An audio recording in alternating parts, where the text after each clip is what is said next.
जय Hind. Sending a lot of blessings for all of you. मैं अपनी तरफ से आप लोगों को बहुत सारी सकारात्मक ऊर्जा भेजती हूँ दुआओं के साथ। मोहब्बत की रेलगाड़ी, ये मेरी किताब let's board the love train का हिंदी ट्रांसलेशन है, जो मैं ख़ास तौर से अपनी अम्मी और अपने रिश्तेदारों के लिए कर रही हूँ जिनको इंग्लिश नहीं आती, और अपने सारे उन रीडर्स के लिए भी ये ट्रांसलेशन मैं इस चैनल पे पढ़ रही हूँ जिन्हें इंग्लिश नहीं आती।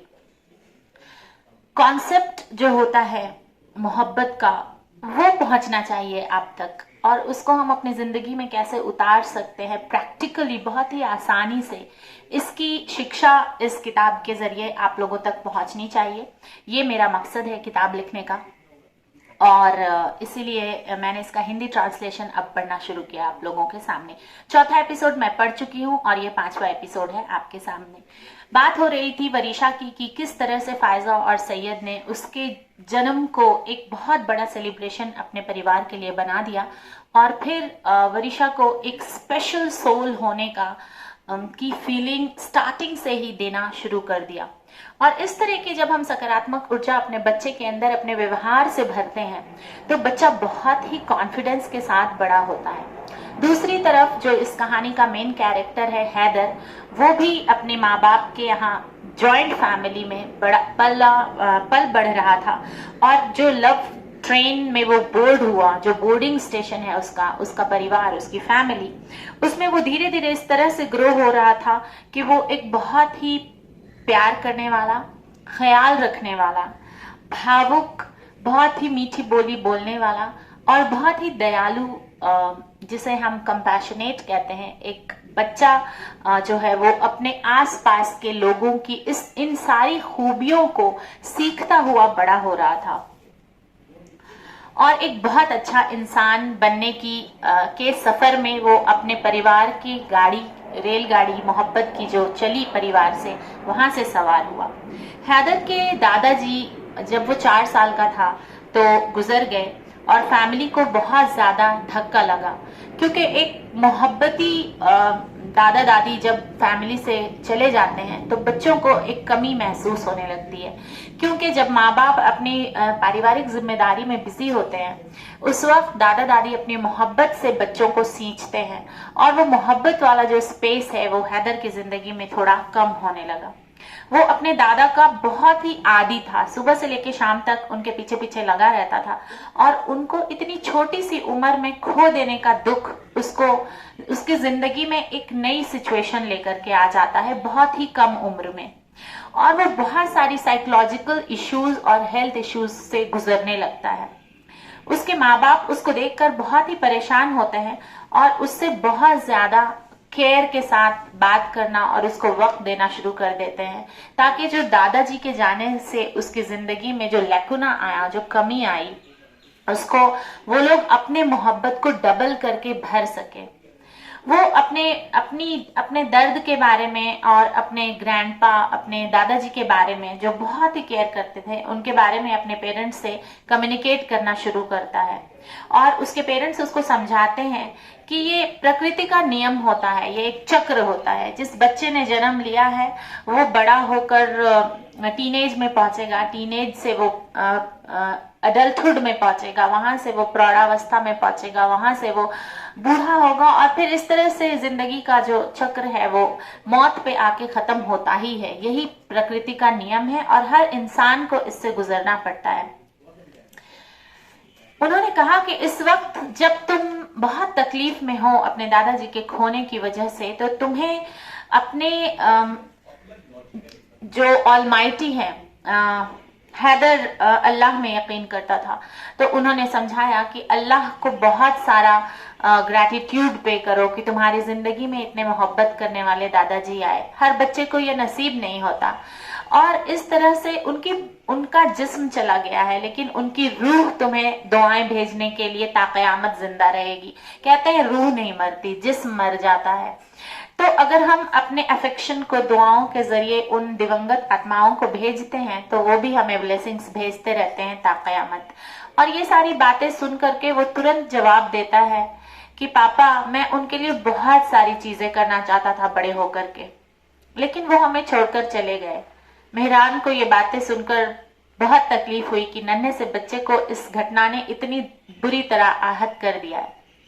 मेहरान उसको जवाब देता है कि अच्छी चीजें करने का वक्त कभी खत्म नहीं होता।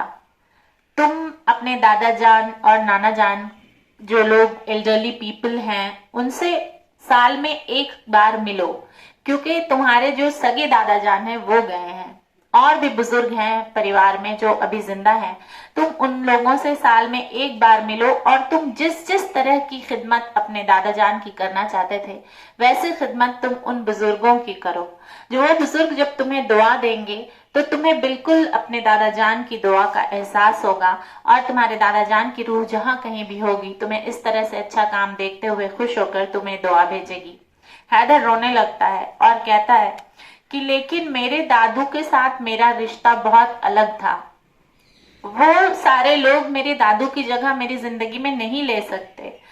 लास्ट ईयर मैंने नानू को खो दिया और इस साल मैंने दादू को खो दिया। कोई भी उन दोनों की जगह मेरी जिंदगी में नहीं ले सकता है। मेरे दादू और नानू की जगह बहुत ही स्पेशल है मेरी लाइफ में।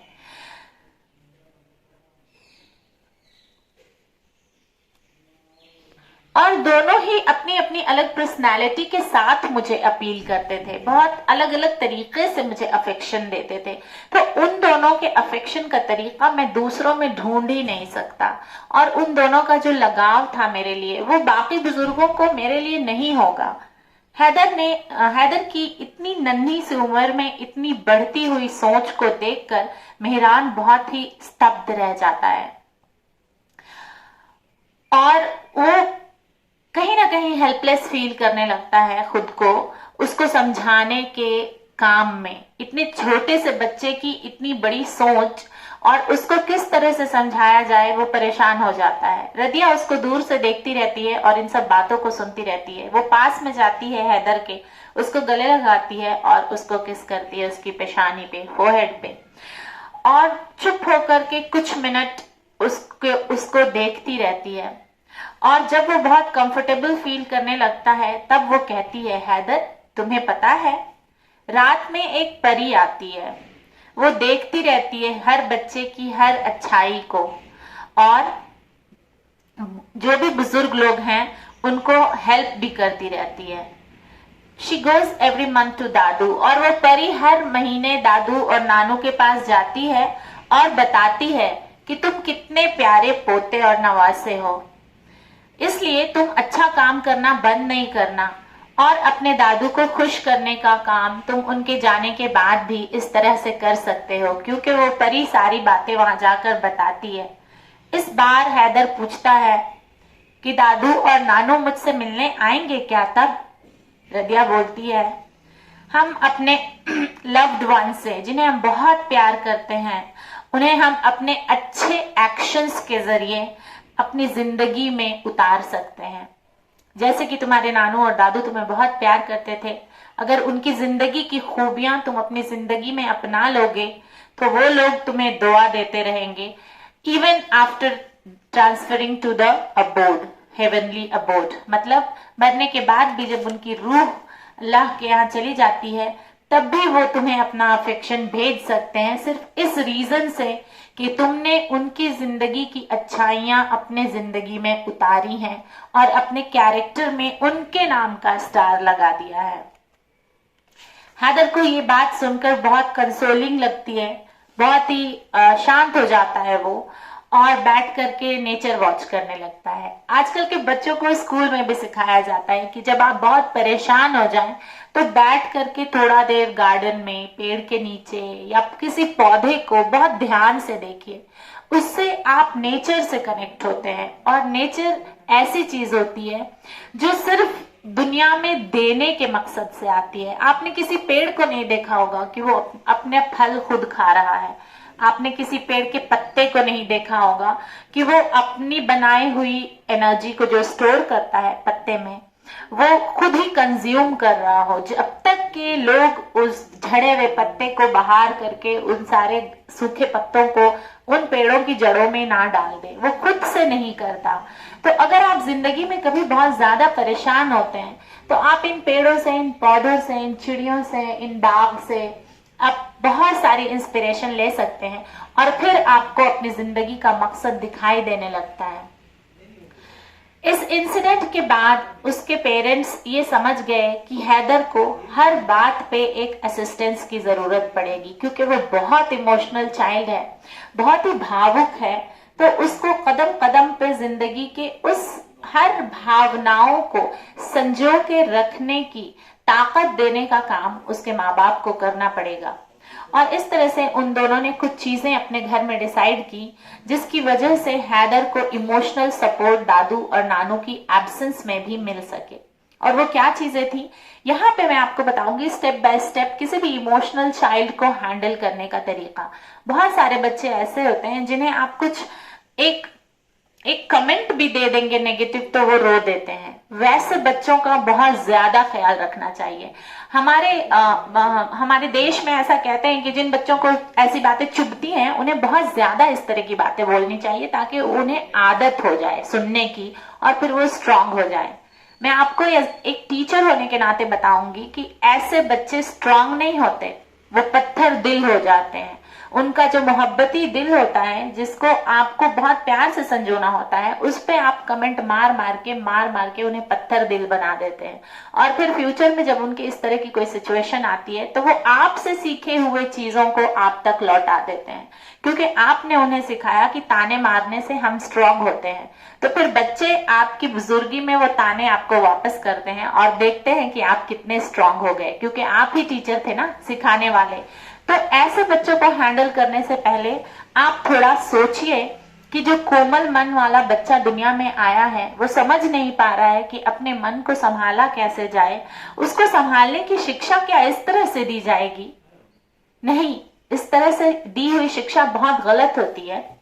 और फिर हैदर के माँ बाप ने, रदिया और मेहरान ने कुछ चीजें बहुत ही सोच समझ के और पुरानी पीढ़ियों को नजर में रख करके अपने बच्चे के हिसाब से तब्दील की अपने फैमिली में। और वो चीजें इस तरह की थी कि फैमिली में 10 मिनट का सर्कल टाइम डेली होगा।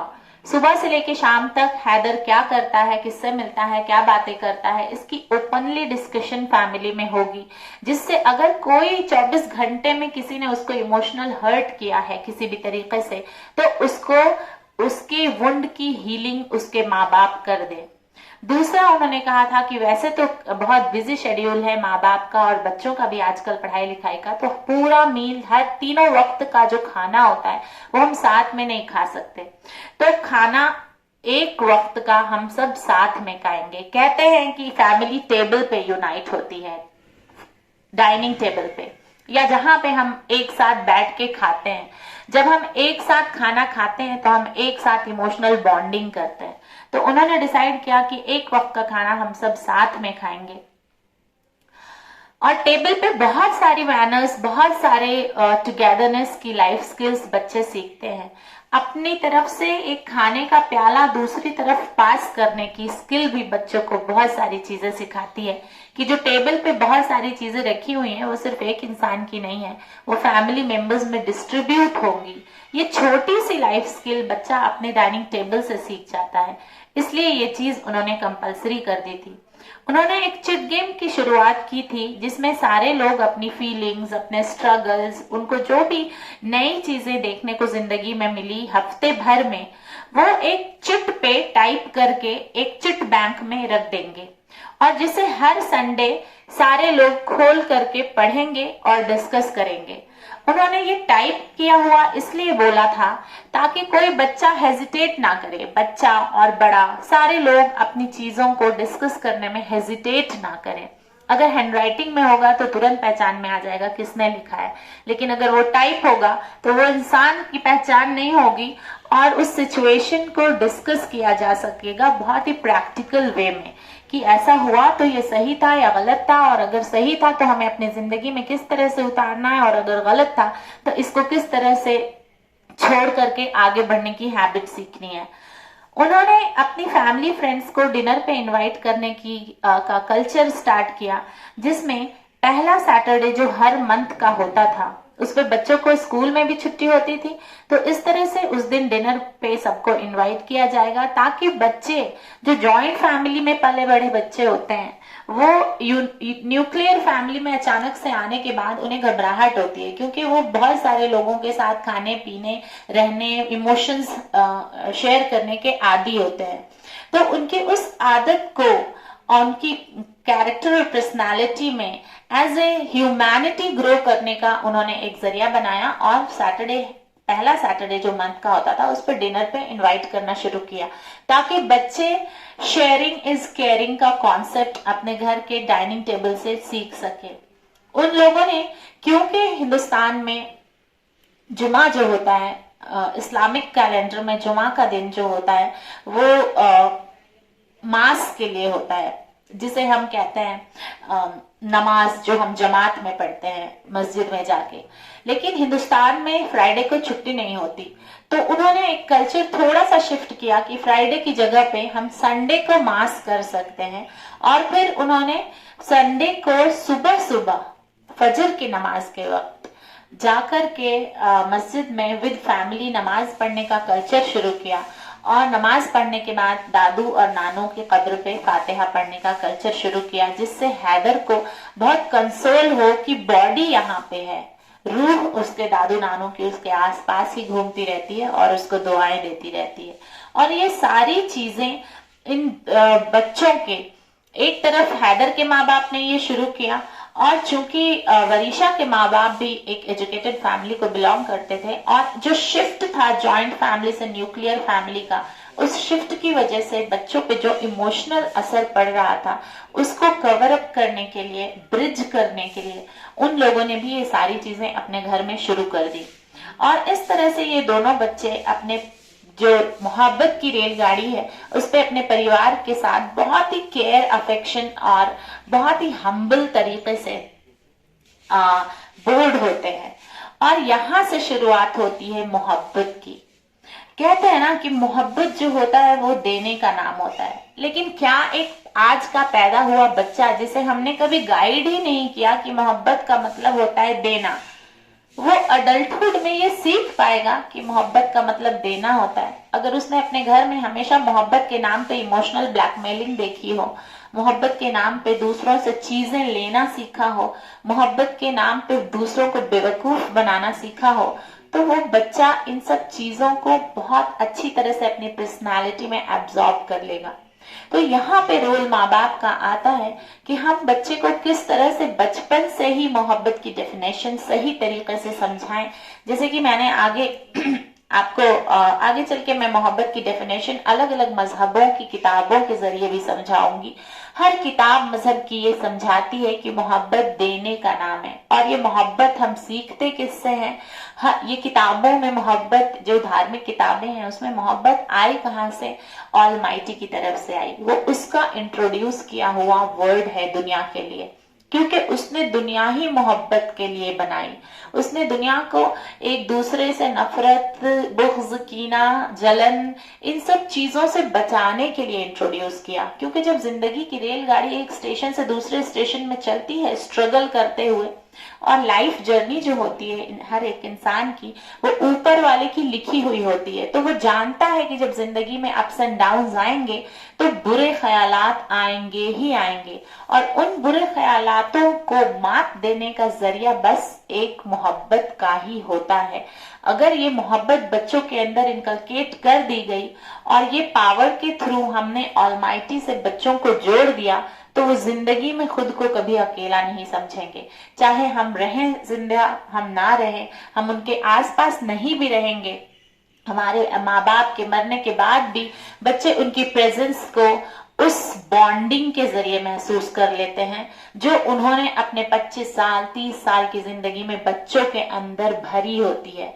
तो ये इम्पोर्टेंट रोल होता है माँ बाप का। हर माँ बाप चाहता है कि मेरे मरने के बाद मेरा बच्चा मुझे याद करे।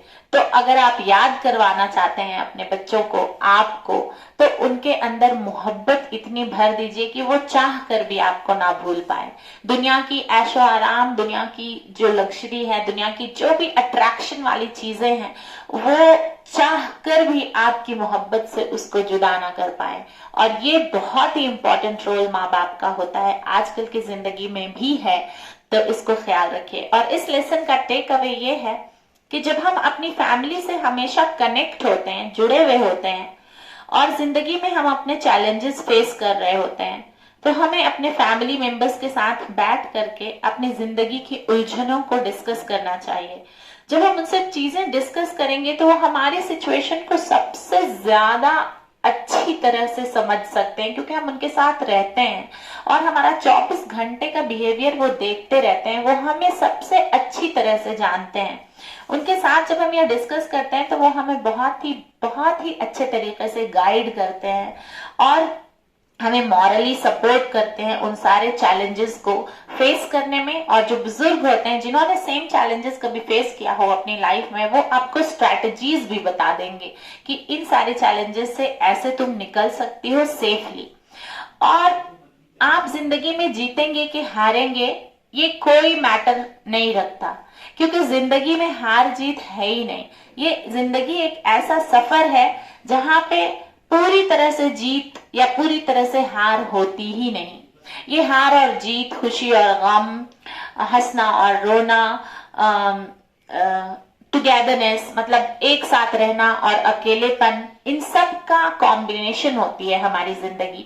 किसी भी इंसान की जिंदगी में ये एक इमोशन जिंदगी भर होते ही नहीं, वो जाना ही है। वो मौसम की तरह होते हैं, कभी धूप आएगी, कभी छांव आएगा, कभी बारिश होगी, कभी आंधी आएगी, कभी तूफान आएगा। इस तरह से जिंदगी के सफर में बहुत सारी चीजें होती रहती हैं। और मोहब्बत जो होता है बहार की तरह होता है। वो अगर धूप में भी आपके अंदर इतनी ज्यादा मोहब्बत आपकी फैमिली ने भरी है, तो वो बाहर की फीलिंग ही आपको उस धूप में तपिश का एहसास ही नहीं होने देगी। इस तरह की अपब्रिंगिंग हैदर और वरीशा के माँ बाप उनको बचपन से ही दे रहे थे और सिखा रहे थे कि जिंदगी का हर एक्सपीरियंस, हर सिचुएशन जिंदगी की जो आती है, अच्छी बुरी, कड़ी नरम, जो भी सिचुएशन आपकी लाइफ में आती है, वो सब आपकी लाइफ में एक एक्सपीरियंस जोड़ती है और इस तरह से आपको एक एक्सपीरियंस्ड इंसान बनाती है मोहब्बत के साथ। तो ये था मेरा एपिसोड नंबर 5, जहां पे हैदर और वरीशा के माँ बाप कुछ चीजें, बहुत ज्यादा नहीं फिर भी 4-5 चीजें अपनी जिंदगी में ऐसा फिक्स रूटीन में इनकलकेट करते हैं मोहब्बत की फीलिंग को डेवलप करने के लिए, जो इंसान को हर उतार चढ़ाव से बहुत आसानी से बाहर निकाल देता है और इमोशनली बहुत स्ट्रांग बनाता है और फिजिकली बहुत इंपॉर्टेंट फील कराता है। जुड़े रहिए मुझसे कुछ इस तरह के स्टेप बाय स्टेप पेरेंटिंग, जिसमें मोहब्बत को हम बच्चों के अंदर इनकलकेट कर सकते हैं बहुत ही आसान तरीके से, और उसको एक इम्पॉर्टेंट सोल होने का एक ब्लेसिंग और फीलिंग दिखा सकते हैं, उसको ग्रो कर सकते हैं इस तरह से, ताकि वो आने वाली जिंदगी की आजमाइशों से बड़ी आसानी से निकल जाए।